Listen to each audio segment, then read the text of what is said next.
Chapitre 8. Au plus fort de tous. Le mégaphone résonnait dans l'air, rappelant à Mithéas celui du jeu qu'il aimait jouer avec son ami. Et pour cause, le jeune homme se retrouvait effectivement dans un jeu, avec pour but une victoire imminente sur les forces du mal.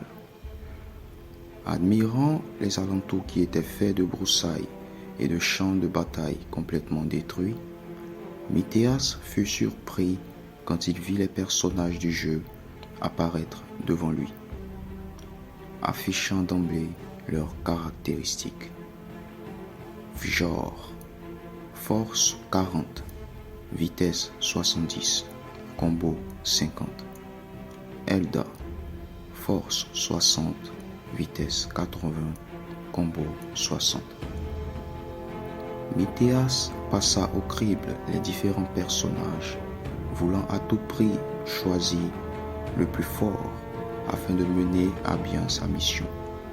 Son doigt fit défiler les options grandeur nature qui s'offraient à lui, quand il tomba sur un nom qui lui donna le sourire. Rathiekos, force 90, vitesse 70, combo 95. De tous les combattants qu'il avait vus, celui-ci était le meilleur. En plus de ses capacités nettement supérieures aux autres, le dit Rathiekos était massif, d'une taille avoisinant les 2 mètres, le tout enjolivé de son teint ébène, qui était orné d'or et de pierres rouges. Il ressemblait à un ange déchu, tout droit sorti des histoires qu'on leur racontait étant petit. Mithéas ne savait pas qui avait confectionné ce jeu, mais celui-ci n'avait pas les idées sur les moyens de création de ce personnage en particulier. Il était alors évident pour les goûts de Mithéas de le choisir lui, trouvant les autres très faibles. Il n'eut pas le temps de réfléchir à une quelconque fonctionnalité qu'il vit leurs adversaires arriver. Mithéas se mit donc en position de combat, dirigeant à l'aide de son corps son personnage. À droite, 2 sur la gauche. Donnait-il comme instruction, pris dans l'intensité du jeu. La partie se montrait intense et Mithéas éliminait le plus d'ennemis possible. Seulement, sans savoir pourquoi, il n'arrivait plus à contrôler Rathiekos. Il bougeait le bras, les pieds, mais le personnage resta immobile, l'observant de toute sa hauteur. « Mais bouge, ils vont nous tomber dessus à tout moment !» s'écria Mithéas dans l'incompréhension. Il essaya tous les mouvements, mais rien n'y fit. Rathiekos resta inerte. Baissant les bras, le jeune homme voulut se poser, quand tout à coup, une masse sombre s'abattit sur lui. Il se leva avec précipitation, cherchant d'où provenait l'attaque, quand il se rendit compte de la supercherie. Rathiekos et des êtres sortis de nulle part se mirent à l'attaquer, l'obligeant à chercher refuge dans les débris. « Mais qu'est-ce que tu fais? Tu es censé être sous mes commandements, » fit Mithéas, confus. « Penses-tu réellement pouvoir me commander, très cher Mithéas ?» déclara Rathiekos, faisant sursauter le jeune homme. Léos recula de quelques pas, n'en croyant pas ses oreilles. Son personnage de jeu venait-il réellement de lui répondre? C'était impossible. Impossible. Tu as voulu de la puissance. Alors maintenant, laisse-moi te montrer quelle est ma véritable force, dit-il, rassemblant autour de lui une armée d'ombres noires qu'il dirigea vers Mithéas. Ne perdant pas de temps, Mithéas se mit à courir de toutes ses forces, s'infiltrant du mieux qu'il pouvait dans les buissons, afin de pouvoir leur échapper, mais cela était vain. À l'aide, à l'aide, crie Mithéas, sans grande espérance. Étant dans un jeu, le jeune homme se demandait s'il n'avait pas d'alternative pour échapper à cette attaque. Peut-être était-ce un plan du créateur de ce jeu, afin que lui-même puisse trouver la technique fatidique pour vaincre son ancien personnage. Il ne le savait pas, mais pour l'instant, il devait trouver un refuge sûr. Sa course continua, esquivant tant bien que mal les assauts de ses ravisseurs. « À l'aide !» dit-il, courant toujours. Il ne s'arrêta pas quand au loin il vit une silhouette se dessiner. Les yeux remplis d'un éclat d'espoir, il usa de ses dernières forces pour arriver au bout du chemin quand il vit. « Leïla, que fais-tu là ?» interrogea Mithéas, surpris. « Viens, ce n'est pas le moment pour les questions. Je connais un endroit où tu pourras te cacher, » dit la nouvelle arrivante, aidant Mithéas à avancer. Les yeux ronds, Mithéas regarda la jeune fille l'aider, jusqu'à atteindre un courant d'eau sombre. Il ne savait pas à quel moment le décor avait changé pour celui-ci, mais il le trouvait bien trop réel pour se trouver encore dans un jeu. « C'est par là, fit Leïla. « Où allons-nous ? Tu verras, c'est un endroit sûr. » Ils avançaient encore un peu avant de se trouver devant une bâtisse abandonnée, ayant laissé les herbes grimpantes élire domicile sur elle. « À qui ?» se stoppa Mithéas, voulant poser une énième question à Leïla, se rendant compte qu'elle n'était plus là. En un mouvement de rotation, il se remit face à la maison. Mais quelle ne fut pas sa surprise de voir que le décor avait encore changé et qu'au lieu de se trouver dans le jardin mort qui ornait tristement l'endroit, il se trouvait maintenant à l'intérieur de la maison devant un scénario des plus théâtraux. « Qu'est-ce qui se passe ici ? Que fais-tu avec lui ?» demanda Mithéas, totalement perdu. « Maître, je voulais apporter, » fit la voix féminine, venant se prosterner devant le trône sur lequel était écrit en lettres d'or « Ratikos. Sois le bienvenu dans mon humble demeure, commença l'être. J'ai vu que tu avais un grand intérêt pour la puissance.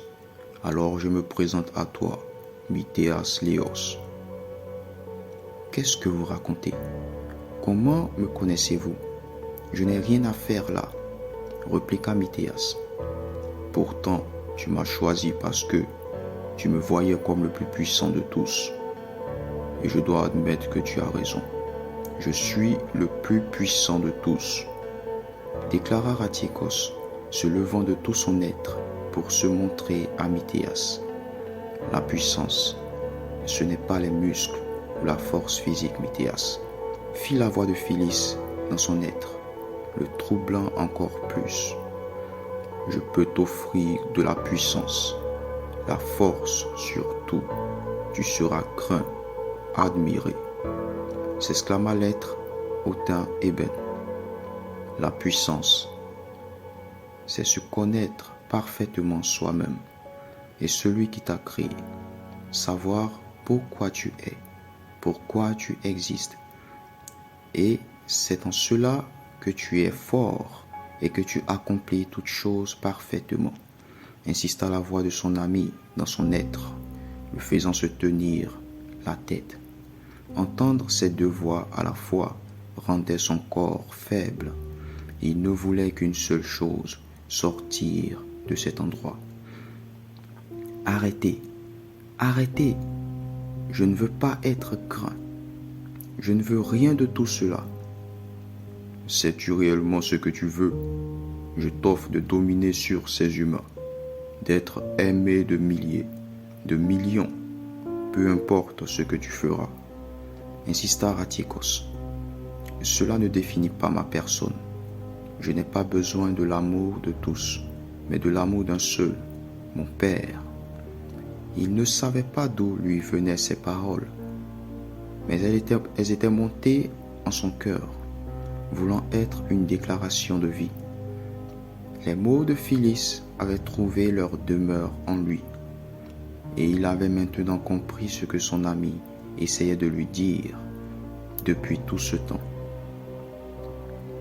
Je ne veux rien de cette puissance, si cela signifie être aimé et craint de tous, sans un réel sens de la vie, continua Mithéas.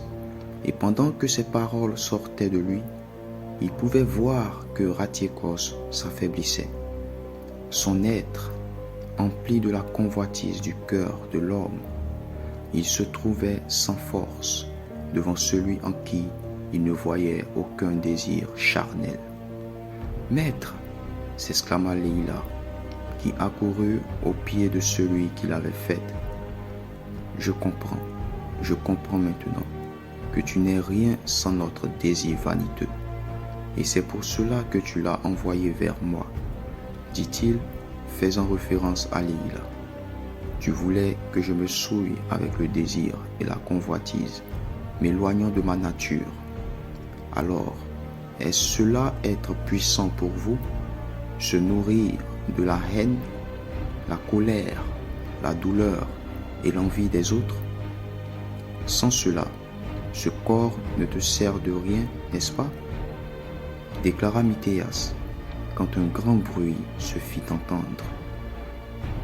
Il tourna la tête pour regarder autour de lui, voyant les piliers de la maison s'effondrer. Son regard se posa une dernière fois sur les deux êtres, avant de rapidement chercher la sortie pour échapper à l'effondrement. « Attends, aide-nous !» fit Ratiékos, trop faible pour tenir sur ses jambes. Il aurait voulu leur tendre la main, mais il savait au fond de lui que cela n'était pas la bonne chose à faire, car en Ratiékos, il pouvait encore voir de la noirceur. Il leur tourna alors le dos, s'avançant vers la grande porte qui commençait à être bloquée par les débris qui ne cessaient de tomber. Il arriva enfin devant l'entrée, poussant de ses bras pour l'ouvrir, et au même moment, « Ah !» fit Mithéas, ouvrant les yeux couchés sur son lit. Il se leva difficilement, s'adossant sur son lit pour reprendre son souffle. Quelle sorte de rêve était-ce? Il paraissait tellement réel. Il pouvait encore sentir son cœur battre à cause de la course, les frissons de son être à cause de la peur et le choc de voir Leila. Était-elle réellement une alliée de ce monstre? Il ne savait pas. Il ne savait plus rien. Il doutait de tout maintenant. Voyant que le soleil ne s'était pas encore levé, Mithéas décida de se rendre à la douche, voulant rafraîchir son visage. En se levant de du lit, il sentit un poids à ses côtés. Tournant vers la droite, il put voir la boîte de pierres précieuses de ses épreuves, ne sachant pas comment celle-ci s'était retrouvée là. Le jeune homme se dépêcha de la tenir dans ses bras afin de l'ouvrir. Grande fut sa surprise de découvrir qu'une troisième pierre y était installée. D'un rouge sang, la pierre scintillait de mille feux, illuminant la chambre. Dans l'incompréhension, Mithéas renferma la boîte quand il vit un message posé au-dessus de la boîte, un message qui n'y était aucunement auparavant. Gloire soit rendue à notre Père pour cette victoire. Voici le symbole de ton succès en cette deuxième épreuve, l'escarboucle. Une deuxième épreuve? Laquelle? L'on ne l'avait jamais prévenu qu'il devait passer une seconde épreuve. Et même comment l'avait-il donc réussi? Les jeux, son rêve, Ratiekos, c'était encore une épreuve de la part du prince Rakia. Mais pourquoi ne lui avoir rien dit? Comment était-il censé réussir les épreuves s'il n'avait même pas connaissance de leur commencement? Tu les réussis pourtant, lui dit son esprit. Mithéas s'assit un instant, se ressassant tous les événements de ces dernières semaines. Les épreuves allaient-elles toutes se passer comme des leçons de vie? Allait-il à chaque fois être mis dans une condition, une situation de sa vie, de tous les jours, afin d'en tirer des leçons? Peut-être bien que oui. Le grand être, tout là-haut, nous enseignait tout de cette manière, n'est-ce pas? Chaque situation de nos vies se présentait à nous afin de nous faire grandir dans les vertus de notre esprit et devenir une meilleure personne, en nous rapprochant de la perfection. Seulement, aucune dictature n'était mise, car il a été mis devant nous le choix entre le bien et le mal, la vie et la mort. Et même si le conseil fut de choisir le bien afin de vivre, le constat malheureux que nous pouvons faire était que le mal prenait de plus en plus d'ampleur dans les cœurs, dans les vies. Je crois que je dois dormir, souffla Mithéas, qui abandonna ses projets nocturnes afin de retrouver paisiblement son lit. Les petits oiseaux élevèrent leur chant au-dessus de la vie maussade qui se dessinait sur les habitants de la ville.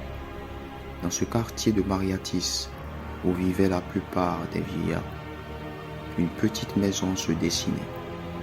Elle n'était pas l'une des plus belles, ni même parmi les plus grandes, mais sa chaleur était en bénédiction aux habitants de ce quartier.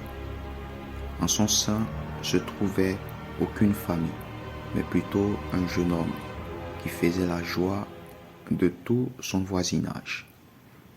Monsieur Kalek, je vous ai posé votre journal du matin. N'oubliez pas de sortir bien protégé. Le froid commence à se faire sentir, s'écria le jeune, quittant le porche de la maison grise.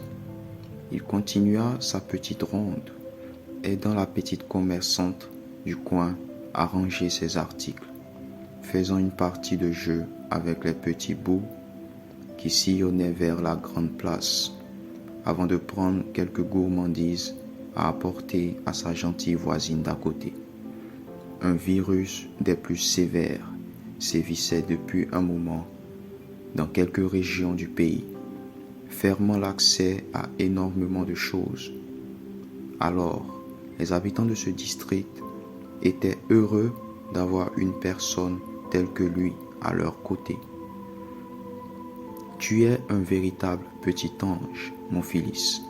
Merci infiniment, déclara la femme avant de rentrer chez elle avec le sourire. Le jeune homme continua sa marche, arrivant enfin chez lui. Chaque petit matin, c'était la même routine. Il aidait du mieux qu'il pouvait son entourage, ne lésinant pas sur les efforts.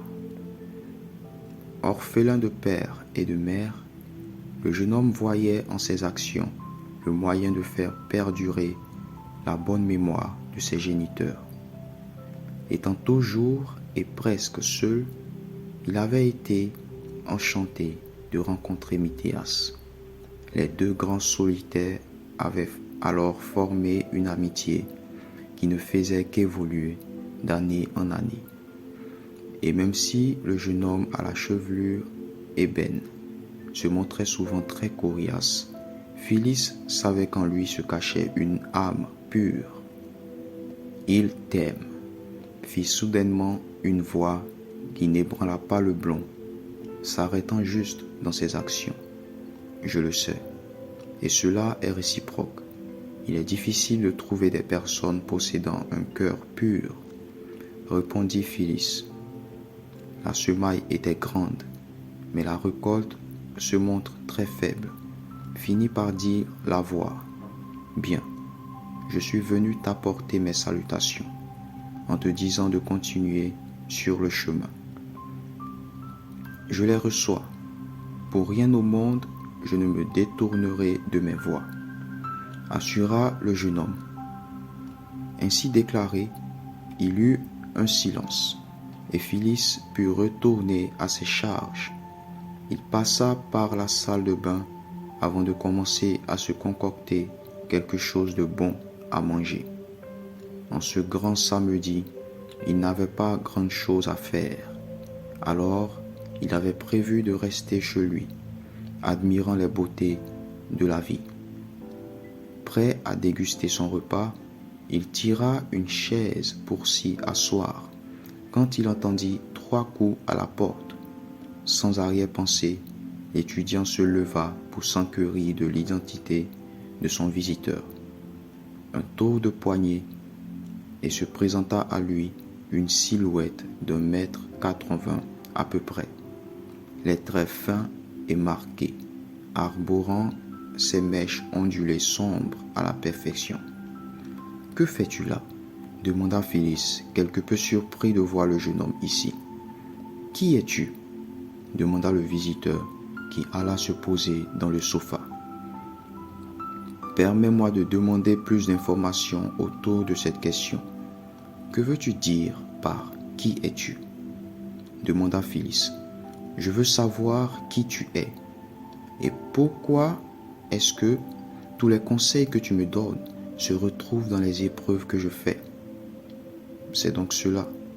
Qui penses-tu que je suis, Mithéas? Arrête. Tu veux me piéger, c'est cela? Tu as passé des temps à me parler de la puissance, et de ô combien la puissance ne résidait pas dans les muscles. Et quelque temps plus tard, mon épreuve se porte sur la puissance. Dis-moi, qui tu es? Es-tu une sorte d'ange gardien? Demanda Mithéas, voulant vraiment savoir. Je ne suis pas un ange gardien, Mithéas. Je suis juste un ami qui conseille son meilleur ami, et rien de plus. T'es-tu demandé si ce n'était pas plutôt le prince Azur qui te jouait des tours en utilisant nos conversations pour former ses épreuves? Répondit Phyllis, retournant à table. Il laissa Mithéas planté dans son canapé, analysant cette option. Il avait passé le reste de la nuit à penser à ce qu'il vivait, alors que le sommeil refusait de montrer le bout de son nez. Et à la fin de cette retraite cognitive, il avait conclu une chose. Phyllis arrivait toujours à lui donner une parole sur les prochains événements de sa vie. Était-il un devin, un médium, ou était-ce simplement des coïncidences? Étant un peu trop parfait pour être cela, il se devait de venir confronter son ami, afin que celui-ci lui avoue sa nature et sa part de responsabilité dans tout ce qui lui arrivait. Cependant, à l'heure actuelle, son meilleur ami venait de soulever un point qui pesait aussi sur la balance. Était-ce le prince Rakia qui usait de sa vie pour faire naître ses épreuves? Il ne savait plus. « Je suis désolé », dit tout doucement Mithéas, réalisant son erreur. « Je ne sais pas pourquoi tu t'excuses. Au moins, tes accusations montrent que tu prends tout ce qui t'arrive plus à cœur, » déclara le blond avant de prendre une gorgée de sa boisson. La seule réponse qu'il reçut fut un acquiescement de Mithéas avant qu'un moment de silence ne s'installe. Leïla était aussi là, annonça Mithéas sur un ton neutre. Leïla? Où? Interrogea Phyllis, confus. Lors de l'épreuve, elle était là, et elle était une sorte de disciple de l'être qui formait mon épreuve, expliqua Léos. Je vois. Quoi, c'est tout? Tu ne te demandes pas ce qu'elle pouvait bien faire là? Demanda Mithéas, troublé. Je ne suis juste pas étonné, Mithéas. Elle avait toujours cette aura sombre autour d'elle. Alors, je ne suis pas surpris de savoir qu'elle est disciple d'un être aussi étrange qu'elle, expliqua le blond, avec un petit sourire. Mithéas acquiesça, comprenant le point de vue de son ami. Seulement, tout ceci était-il suffisant pour dire qu'elle venait des forces du mal? Peut-être bien que oui. Mais il ne voulait plus s'attarder sur les choses passées. Cela en devenait pesant. On se fait une partie? Proposa subitement Mithéas. Je suis partant. Toujours Holdor? Non, pas forcément. Je verrai le personnage qui me conviendra le mieux, répondit Mithéas. Si c'est Holdor, alors je jouerai avec lui. Ramenez-moi mon meilleur ami, taquina gentiment Phyllis. Je pensais que tu voulais que je change de mentalité. Je ne sais pas ce qui s'est passé avec ton épreuve, mais j'en suis heureux. Phyllis vint s'installer aux côtés de son ami, et une première partie commença.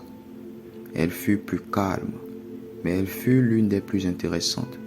Elle fut simple, mais elle fut satisfaisante. Et même si Mithéas perdit encore une fois, son cœur était réjoui du fait qu'il avait enfin compris les ficelles de la puissance. La nuit n'eut pas besoin de tomber cette fois que Mithéas prit congé de son ami, décidant de rentrer chez lui. Passant le pas de la porte de sa maison, il vit une petite note qui venait de nul autre que sa mère, l'informant qu'elle était sortie. Je ne sais pas si je rentrerai tôt. Mithéas posa la note sur la table, montant dans sa chambre, n'omettant pas de se demander où est-ce que sa mère avait bien pu aller. Dans les rues de Mariatis, dans un petit café assez populaire, la mère du jeune homme était assise, une boisson chaude devant elle, le regard baladeur, comme si elle attendait quelqu'un. Des Arès guettaient chaque entrée et sortie de l'endroit, jusqu'à ce que ses yeux ne tombent sur la cause de sa venue en ce lieu.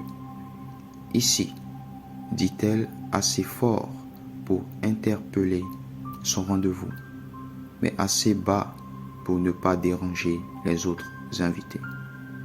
L'homme s'avança jusqu'à sa table, tirant tout doucement celle-ci avant de s'asseoir gracieusement. « Bonsoir, dit-il tout simplement. Toutes mes excuses pour le retard. Je doutais encore sur la chose à faire. Avoua-t-il. Je te comprends, Lithos. Ne t'inquiète pas pour cela. Tu veux boire quelque chose? Demanda la femme, essayant de paraître plus à l'aise. Je ne prendrai rien pour l'instant. Tu as demandé à me voir et à me parler. Alors je suis là, déclara Lithos d'un ton assez calme. Es-tu sûr que tu ne veux rien? Insista Déarès, voulant éviter le plus longtemps possible le sujet principal. Déarès. Oui, je sais. Mais comprends que ce n'est pas facile d'évoquer ce sujet. Alors, pourquoi m'as-tu demandé de venir? Parce que je n'en peux plus, Lithos, s'emporta la femme, faisant tourner des têtes vers leur table. Excuse-moi. Non, c'est de ma faute.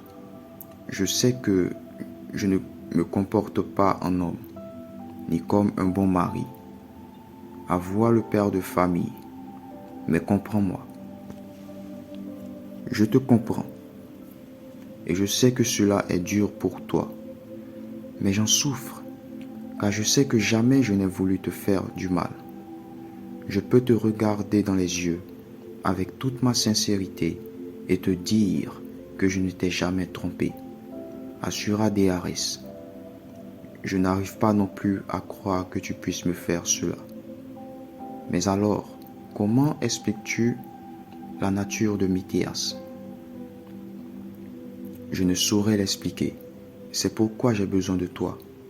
Qu'ensemble nous trouvions une solution, une explication, peu importe, déclara-t-elle. Je ne sais pas, Dhéarès, répondit simplement l'homme. Tout ceci m'a l'air complexe. Et pendant que le couple discutait encore et encore sur l'avenir de leur famille, à quelques pas de là, de l'autre côté de la grande voie, un véhicule était stationné avec à l'intérieur un homme qui lança un message codé à un destinataire encore inconnu. Je pense avoir retrouvé Monsieur Léos.